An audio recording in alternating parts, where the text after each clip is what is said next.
Hello, this is Matt on the Moon Lambo channel, and we've got some surprise news from Ripple. There's a brand new on-demand liquidity corridor that has opened, and Ripple announced this just about 3 hours ago. And so here's the tweet from Ripple, announcing our newest on-demand liquidity corridor in, drumroll please, Japan. And then they linked to this Ripple Insights piece. This is their blog series, and it's titled First Live On-Demand Liquidity Offering in Japan Expands RippleNet's Momentum in APAC. And we've seen since then XRP go on a notable run in one single hour, running up over 15% in global markets. And I'll mention something just briefly about that because I just made a whole video on price, but I do have one little thing I want to add on that. But this is exciting because, look, if you're like me, and you believe that ultimately any cryptocurrency that's truly going to have staying power needs to be useful to people, which to me just seems so obvious. But if you're like me and you believe that, then you should be loving this. Because as long as adoption like this continues, and not just with what Ripple's doing, as long as developers continue building on top of the XRP ledger, it's the whole picture of things, with this being an important piece of it, of course. I can only imagine what things are going to look like in a decade when the asset class is matured, when people speculating. The markets always be irrational, fine, but they're super irrational right now because it's just not clear which cryptocurrencies out of the over 8,000 that exist, it's not clear which deserve to be here. But as the market matures, money will gravitate towards those cryptocurrencies which the world is adopting to solve problems. And so as long as things keep going down this track, I could only imagine what that might mean for price in another 5 years or 10 years. But I do want to be clear at the outset here. I don't have a financial background of any kind. I am not offering financial advice, and you definitely should not buy or sell anything because of anything that I say are right. I'm just an enthusiast who likes making YouTube videos about Ripple and crypto and XRP, but that's all that's going on here. It's just a fun hobby. Now, I'm not going to go in depth in price at all in this video because I pretty well said my piece, but I do want to add something to that. So I'm not completely sold on the idea that this news caused the most recent price rally for XRP. And you can see here as I record this, XRP went from, where was it? Just within the last couple hours, 63 cents, and it got up to as high as a little over 74 cents. Man, when it started pumping that first hour, in 1 hour, it really did go up over 15. It might have been a little over 16% at that one point in time.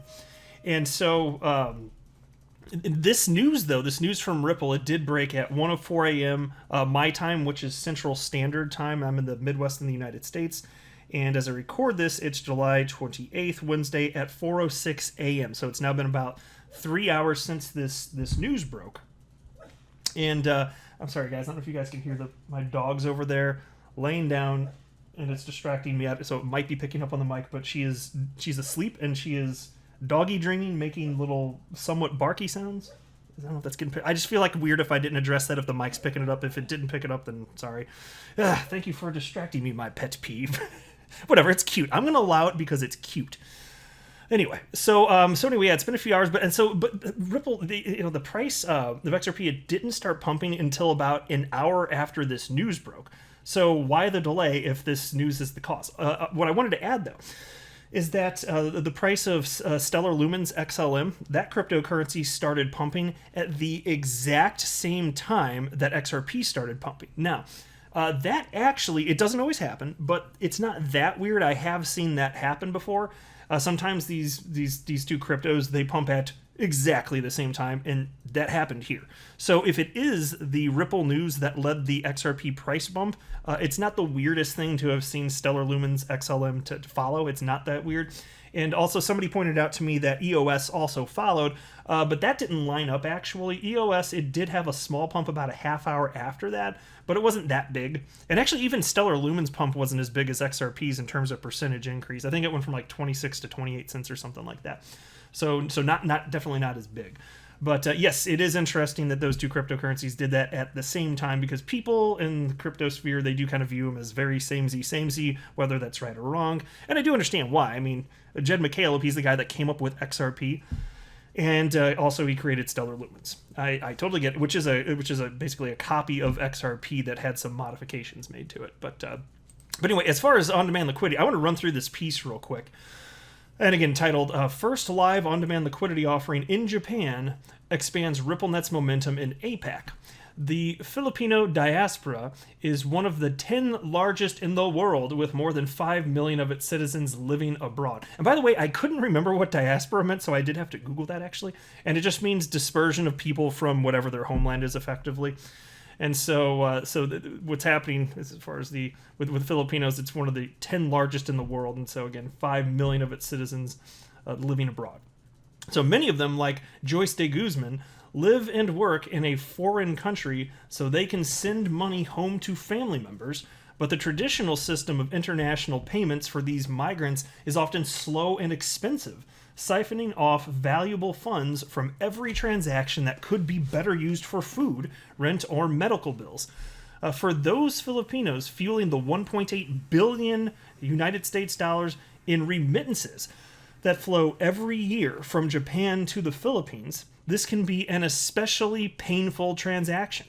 The Philippines is the third largest destination for remittances from Japan, with Japan, 10.5%, having one of the highest remittance costs in the world, almost twice as much as the average of all the G8 countries, which would be 5.92%. And certainly even that strikes me as high. But anyway, now SBI Remit Co. Ltd., the largest money transfer provider in Japan, is teaming up with mobile payment service Coins.ph and digital asset exchange platform SBI VC Trade to transform remittance payments from Japan to the Philippines. Using on-demand liquidity, the three will provide faster, more affordable remittance options for customers. And so again, to be clear, utilizing on-demand liquidity does mean that XRP is being used functionally in enterprise-grade software. It is actually required because we're talking about the settlement here. This is the actual movement of the money, not just the payments. And when we say payments, people that maybe haven't done a bit of research, and I understand why. It's like you hear payment, you think that's the movement of the money, but that's actually just the messaging portion of what's happened. No money is actually moved when you're talking about payments versus settlement. And so Coins.ph, that is the cryptocurrency exchange that has officially partnered with Ripple. And so until the SEC legally attacked Ripple, there was this is I think the second biggest, most important corridor that had been up and running from the United States to the Philippines. And with liquidity having dried up in the United States with Ripple's official partners, that corridor, at least for now, is no longer functioning. The SEC has destroyed the actual utility of XRP in that corridor, and really any corridor that touches the United States. Until this case is settled, unfortunately, the asshats at the SEC, they're having their way. So that was one exchange, and the other exchange is SBI VC Trade in Japan, and the remittance company here, SBI Remit, and so they're all under the umbrella of SBI, but they're separate entities to whatever degree. Maybe we call them divisions, however they want to call it. It doesn't matter, but you kind of get the idea. So SBI VC, that's the actual exchange. That's where the liquidity is. In Coins.ph, that's where the liquidity is. Right. And so anyway, they write, this is Ripple's first on-demand liquidity service implementation in Japan, setting the stage to drive more adoption of crypto-enabled services in the region. By leveraging the digital asset XRP to eliminate pre-funding, the two companies can also free up capital and accelerate the expansion of their own payments businesses.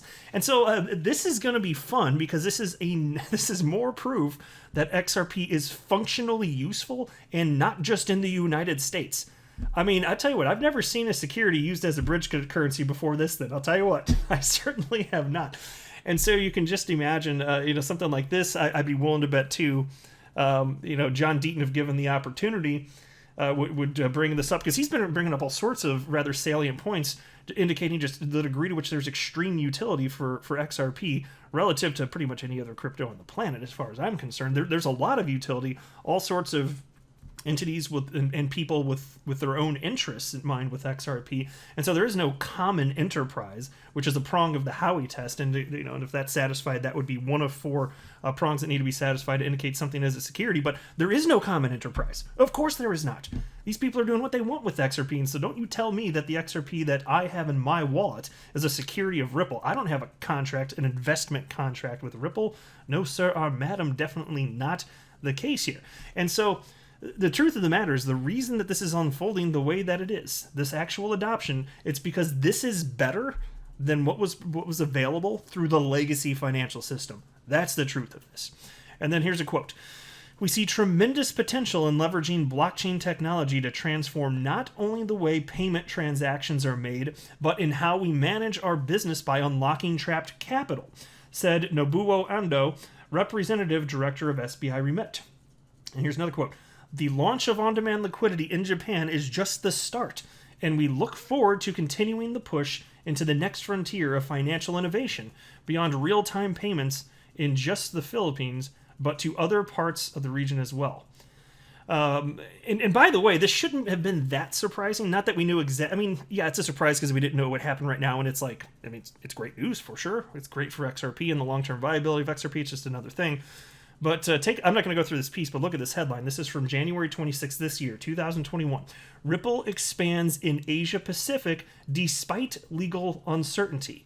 And so they wanted to talk about how Ripple had made public, this is our mission, this is what we're doing. So Ripple is trucking along the very best that they can, despite what's happening with the SEC. And so once that's all settled, things can resume and grow with any endpoint, any corridor that touches the United States as well, which is important. There's a lot of money that flows in and out of the United States.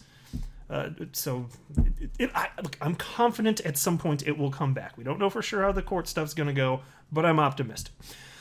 Anyway, they also write, zooming out, this deal is part of Ripple's explosive growth in the larger Asia-Pacific region. With growing e-commerce clout, increasingly mobile populations, and rising clarity around cryptocurrency regulations, Asia-Pacific is one of the fastest growing regions for Ripple, with transactions growing 130% year over year. And I won't be surprised to see that percentage even larger if you fast forward another 12 months from now. So, cool stuff. What a good day. This was very surprising here. I didn't know that I'd just be up in the middle of the night for me anyway. Because, again, where I live, it's, well, again, now it's 4:15 a.m. And so I didn't know that I would get this news or, like, the price is pumping. And I see that going, I'm like, okay, well, obviously I'm talking about this. But then I was like, let me just see if there might be something that could have impacted, because you don't normally see, you do sometimes, but you don't always see prices just like this, especially this time of the day. And then I was like, how about that? An hour before Ripple did actually put out some kind of big news. So I'm not necessarily convinced that this is the reason it went up. Sometimes stuff just happens. And it is weird that there would be an hour delay before it started going, but I don't know. It's a plausible concept, but I guess I'll just leave it there. You guys can tell me what you think here. But I'll go ahead and wrap up for now. I am not a financial advisor. You should not buy or sell anything because of anything I say or write. That would be a very, very, very bad idea. Until next time, to the moon, Lambo.